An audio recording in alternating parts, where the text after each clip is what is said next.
नमस्कार, जनवार्तामध्ये आपल्या सगळ्यांचं स्वागत। पाहूया मागील आठवड्यातील ठळक घडामोडींचा आढावा। पुण्याचा कायापालट करण्यासाठी मनसेला एक हाती सत्ता द्या, असं आवाहन मनसेचे अध्यक्ष राज ठाकरे यांनी पुणेकरांना केले। पुणे महानगरपालिकेच्या आगामी निवडणुकांच्या पार्श्वभूमीवर राज ठाकरे यांनी पालिका आयुक्त महेश जगडे यांची भेट घेतली। शहरातील विविध प्रश्नांवर चर्चा केल्यानंतर त्यांनी पत्रकार परिषदेत हे आवाहन केले। राज ठाकरे यांनी पुण्याची बीआरटी, सार्वजनिक मोकळ्या जागांवरचं आरक्षण, पुण्यातील वाढता अपघात दर, पाणी प्रश्न, नदी प्रदूषण, महिलांसाठी शहरात असलेली अपुरी स्वच्छतागृह आदी प्रश्नांबाबत आयुक्तांशी चर्चा केली। त्यानंतर झालेल्या पत्रकार परिषदेत ठाकरे यांनी बीआरटीवर टीका केली। शहराच्या विकासात शिवसृष्टी आड येत असेल तर काही कटू निर्णय घ्यायला पाहिजेत, पण शिवसृष्टीही नाही आणि मेट्रोही नाही असं होऊ नये, असेही ठाकरे यांनी यावेळी सांगितले। पुणे, ठाणे, नाशिक ही शहरे मुंबईसह डम्पिंग ग्राउंड झाली असल्याचेही ठाकरे यांनी सांगितले। त्यामुळेच या शहरांना भकासपणा येत असल्याचेही त्यांनी सांगितले। पुण्याचा कायापालट करण्यासाठी एक हाती सत्ता देण्याचं आवाहन करताना पालिकेत मनसेच्या नगरसेवकांच्या कामाबद्दल त्यांनी समाधान व्यक्त केले। उमदे असं एक व्यक्तिमत्व आहे। मी त्यांना काय आज ओळखत नाही, त्याच्या अगोदरीपासून मी त्यांना ओळखतोय आणि कामाचा एक सपाटा आहे, सगळ्या गोष्टी आहेत। म्हणून मी त्यांना भेटण्यासाठी आज खास करून मी आलो आणि त्यांच्यासमोर मी पुणे शहरातले जे काही विषय आहेत त्या संदर्भात मी आपल्याला हे पत्रक आपल्याला देणार आहे। त्याच्या मी कॉपीज करून आणलेल्या आहेत। प्रमुख काही विषयांसंदर्भात मी फक्त आपल्याशी बोलून बाकीचा विषय याच्यामध्ये आपल्याला मिळेलच। मी आधी वाटप एवढ्यासाठीच केलं नाही, कारण ते वाटपला केल्यानंतर तुमचं माझ्याकडे फारसं लक्ष जाणार नाही, हा विनोदाचा भाग झाला। परंतु मी काही प्रमुख विषय त्यांच्यासमोर मांडले। खास करून एक शहर उभं राहत असताना मी त्यांना सुरुवातच ही केली की मुंबई शहर खराब व्हायला एक खूप मोठा काळ गेला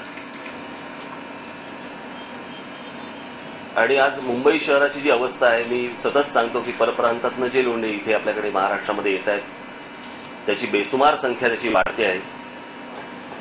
अनेक राज्य सरकारचे, केंद्र सरकारचे, महानगरपालिकांच्या मोकळ्या जागा याच्यावरती हे येऊन परप्रांतातले लोक झोपडपट्ट्या उभारतात, त्यावेळेला प्रशासन काही करत नाही आणि मग त्या हळूहळू कशा प्रकारे विकल्या जातात हे आपल्याला माहितीच आहे।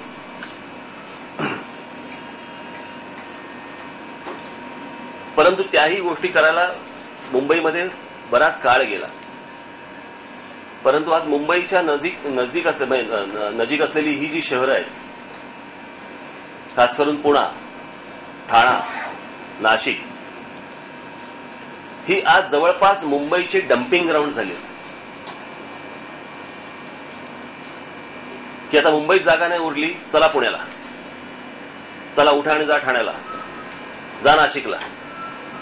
आणि त्याच्यामुळे या शहरांवरती पण येणारा जो ताण आहे आणि त्याच्यामुळे जो एक भकासपणा जो या शहरांना देखील येत चाललाय, इथल्या जी मूळची जनता आहे याला या गोष्टींचा त्रास सहन करावा लागतोय। आणि हे सगळ्या गोष्टी होत असताना ज्या वेळेला महानगरपालिकेचं किंवा राज्य सरकारचं ज्या पद्धतीचं शहराचं नियोजन व्हायला पाहिजे त्या पद्धतीचं नियोजन दिसत नाही। उदाहरणार्थ आपण जर समजा पकडलं तर मुंबई ही कुलाबा ते माहीम इथपर्यंतचा जर समजा परिसर आपण पाहिला तर त्याच्यामध्ये तुम्हाला खूप मोकळ्या जागा दिसतील, खूप मोकळी मैदानं दिसतील, कारण जी ब्रिटिशांच्या काळामध्ये झाली होती। परंतु त्याच्या पुढची जी मुंबई आहे ही आपल्या लोकांनी केली, त्याच्यामुळे तुम्हाला तिकडे ओपन स्पेसेस दिसत नाही, ओपन प्लेसेस दिसत नाही तिकडे। आज तीच अवस्था आज पुण्या शहरामध्ये आज अनेक बागा, अनेक मैदानं ही पूर्वापार जुनी आहेत। परंतु जेवढं पुणे शहर आज विस्तार त्याचा होतोय, वाढतंय, मोठं होतंय, त्या मानाने तिथे बागा, मैदानं या सगळ्या गोष्टींचा अभाव दिसतोय। त्याच्यामध्ये कुठच्याही प्रकारचं प्लॅनिंग होताना दिसत नाही। जर मोकळ्या जागा जर समजा मिळाल्या नाही, मी त्यांना ते सांगत होतो की म्हटलं आज आपल्याकडे महाराष्ट्रामध्ये अनेक बिल्डर्स हे आम्ही तुम्हाला बागा देऊ, स्विमिंग पूल देऊ, म्हणजे ज्या महानगरपालिकेने द्यायच्या गोष्टी आहेत हे आता बिल्डर सांगतात की आम्ही देऊ आणि त्याच्यावरती फ्लॅट विकले जात आहेत आणि लोकांना ज्या सहजासहजी सहज गोष्टी ज्या मिळायला पाहिजेत, ज्या महानगरपालिकेकडनं सरकारकडनं ज्या गोष्टी मिळायला पाहिजेत की आम्हाला आमच्या मुलांसाठी खेळायला मैदानं पाहिजेत, आमच्या मुलांसाठी आम्हाला बागा पाहिजेत, आम्हाला स्विमिंग पूल पाहिजेत, चांगल्या शाळा पाहिजेत, या सगळ्या गोष्टींचं खाजगीकरण एवढंच करण्याच्या मागे आज आपल्याला सगळे राजकीय पक्ष करताना दिसतात तुम्हाला, खास करून सरकार करताना दिसतात. आणि ह्याच्यामध्ये प्रत्येक गोष्टीचं जर समजा मग शाळांचं आणि मग कॉलेजांचं आणि मग बागांचं आणि सगळ्याच गोष्टींचं जर समजा खाजगीकरण व्हायला लागलं, एकदा का जर समजा पब्लिक ट्रान्सपोर्ट सिस्टीम जर समजा चांगली झाली एखाद्या शहराची, लोकांना जर त्या गोष्टी आवडल्या आणि त्याची जर सवय लागली, तर मग यांच्या स्कूटर्स विकत घेणार कोण? हा सगळा एकात एक सगळा भाग आहे.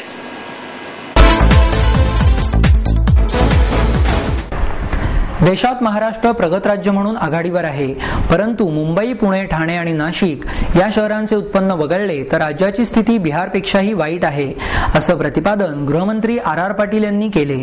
Centre for International Trade in Agriculture and Agrobased Industries नवी दिल्ली आणि पुणे जिल्हा कृषी विकास प्रतिष्ठानाच्या संयुक्त विद्यमाने राज्यस्तरीय आपली माती आपला महाराष्ट्र स्पर्धा आयोजित करण्यात आली. प्राथमिक फेऱ्या संपल्यानंतर 19 मार्चला पुण्यात महाअंतिम फेरीला सुरुवात झाली. त्याचे उद्घाटन गृहमंत्री आर पाटील यांच्या हस्ते करण्यात आले. कोकण कृषी विद्यापीठाचे कुलगुरू डॉक्टर विजय मेहता, कृषी शिक्षण आणि संशोधन परिषदेचे अध्यक्ष विजय कोलते, स्पर्धा प्रमुख लक्ष्मीकांत खाबिया, शिक्षण मंडळाचे उपाध्यक्ष अप्पा रेणुसे, बीडी पवार आदी यावेळी उपस्थित होते. ही स्पर्धा राज्यातील कृषी विद्यार्थ्यांसाठीच होती. यामध्ये पथनाट्य, गीतगायन, लेख स्पर्धा आदींचा समावेश होता. गृहमंत्री पाटील म्हणाले, राज्यातील शेतीची अवस्था बिकट आहे. शेतीला पाणी मिळण्यासाठी धरणे बांधण्यात आली, परंतु या धरणांचे पाणी इतर कामांसाठीच वापरले गेले. मॉन्सून, मार्केट आणि मनी या 3M फॅक्टरमुळे शेतकरी अडचणीत आला आहे. चांगल्या पिकाला योग्य भाव मिळत नाही, त्यामुळे योग्य भाव मिळणारी पिकेच घेतली जातात. पीक जास्ती आले की भाव मिळत नाही, या दुष्टचक्रात शेतकरी अडकला आहे, असेही ते म्हणाले. यावेळी लेख स्पर्धेतील विजेत्यांना पाटील यांच्या हस्ते पारितोषिके देण्यात आली. DIIT सारख्या संस्थांनी संशोधन प्रकल्प हाती घेऊन आपत्ती व्यवस्थापन आणि सुरक्षितता या विषयावर नवीन अभ्यासक्रम सादर करणे गरजेचे आहे, असे मत माजी राष्ट्रपती APJ अब्दुल कलाम यांनी व्यक्त केले. डिफेन्स इन्स्टिट्यूट ऑफ ॲडव्हान्स टेक्नॉलॉजीच्या 5व्या पदवी प्रदान समारंभामध्ये डॉक्टर कलाम यांना सन्मानपूर्वक PhD पदवी प्रदान करण्यात आली. या प्रसंगी केंद्रीय आणि ऊर्जा आयोगाचे माजी अध्यक्ष डॉक्टर अनिल काकोडकर, DIITच्या नियामक मंडळाचे अध्यक्ष डॉक्टर VK सारस्वत, कुलगुरू प्राध्यापक ललित पटनाईक आदी मान्यवर उपस्थित होते. डॉक्टर कलाम म्हणाले, प्रचंड मोठ्या प्रमाणावर झालेला भूकंप आणि त्यापाठोपाठ आलेले सुनामी यामुळे अख्खा जपान हादरला आहे. भारताने धडा घेऊन तातडीने रिसर्च प्रोग्राम हाती घेणे गरजेचे आहे. आपत्ती व्यवस्थापनाचा एक स्वतंत्र अभ्यासक्रम सादर करून त्याद्वारे आपत्तीच्या काळामध्ये सुरक्षित राहण्यासाठी तत्काळ कोणत्या उपाययोजना कराव्यात, कसे वागावे याचे मार्गदर्शन केले पाहिजे. पदवीपूर्व आणि पदव्युत्तर अशा सर्व स्तरांतील विद्यार्थ्यांना हा अभ्यासक्रम लागू करणे गरजेचे आहे. पुढे बोलताना डॉक्टर कलाम म्हणाले, संशोधनाच्या माध्यमातून संरक्षण दलासाठी आयुध निर्मितीत आपण कमी पडतो. 2003 मध्ये लागणाऱ्या साधनांचा विचार करून आतापासूनच त्या दिशेने संशोधन करणे गरजेचे आहे. याचे उत्तम उदाहरण म्हणजे अँटी बॅलिस्टिक मिसाईल प्रोग्राम आणि ब्रह्मोस क्षेपणास्त्र. ही दोन्ही क्षेपणास्त्रे काळाच्या पुढे विचार करणारी होती, म्हणूनच आज त्यांना प्रचंड मागणी आहे. मनुष्यविरहित पुनर्वापर करता येणारी हायपरसोनिक क्षेपणास्त्रे, पारंपरिक शस्त्रपद्धतीला छेद देणारी नवी सायबर वॉरफेअर यंत्रणा, पुनर्वापर करता येणाऱ्या हायपरसॉनिक क्षेपणास्त्रांचा समावेश असणाऱ्या आण्विक पाणबुड्या या स्वरूपाचे संशोधन होणे गरजेचे आहे, असेही त्यांनी सांगितले. डॉक्टर काकोडकर म्हणाले, डॉक्टर कलाम यांचा गौरव म्हणजे आपणच आपला गौरव करून घेण्यासारखे आहे. त्यांना PhD देऊन त्यांचा सन्मान म्हणजे आपण त्यांना गुरुदक्षिणा अर्पण करण्यासारखेच आहे. डॉक्टर सारस्वत यांनी मनोगत व्यक्त केले. या प्रसंगी 68 विद्यार्थ्यांना पदवी प्रदान करण्यात आली. कुलगुरू ललित M पटनाईक यांनी आभार मानले.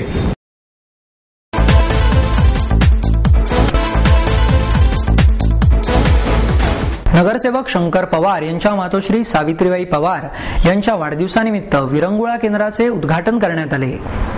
यावेळी पूजा शंकर पवार, माणिक शंकर पवार, ज्येष्ठ नागरिक संघाचे अध्यक्ष विलास शाळीराम, भालचंद्र मराठे, रवींद्र गुरव, बाळासाहेब शिंदे, शफिक पठाण, प्रदीप भालेराव आदी कार्यकर्ते आणि पदाधिकारी उपस्थित होते।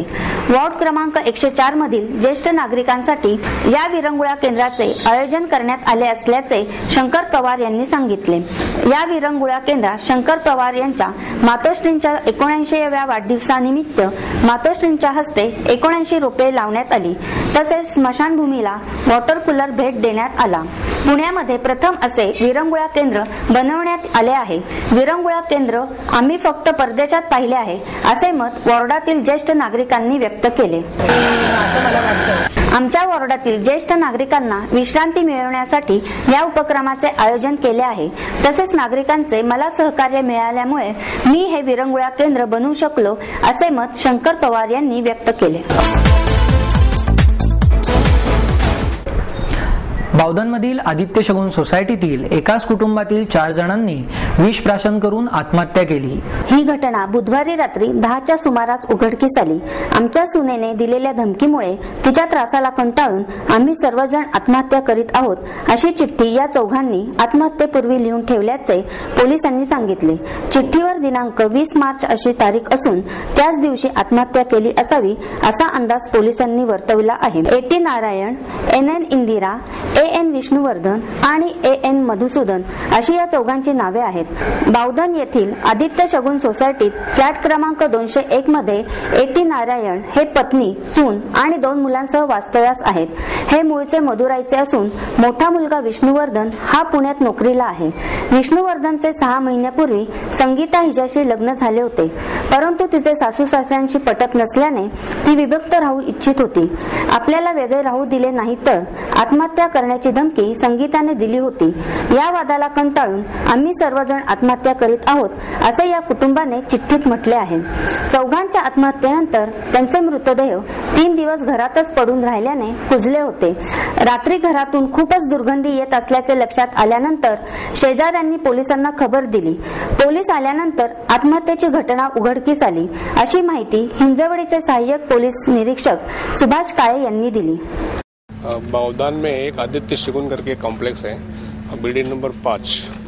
यहाँ इसमें फ्लैट नंबर 201, इसमें एक एटी नारायण, उसका उम्र है 65, ये इंदिरा उनकी मिसेस है, उनका उम्र है 60, और उनका लड़का है इज मैरिड विष्णुवर्धन, उसका उम्र है 35, और दूसरा एक उनका लड़का है मधुसूदन, उनका एज है 28।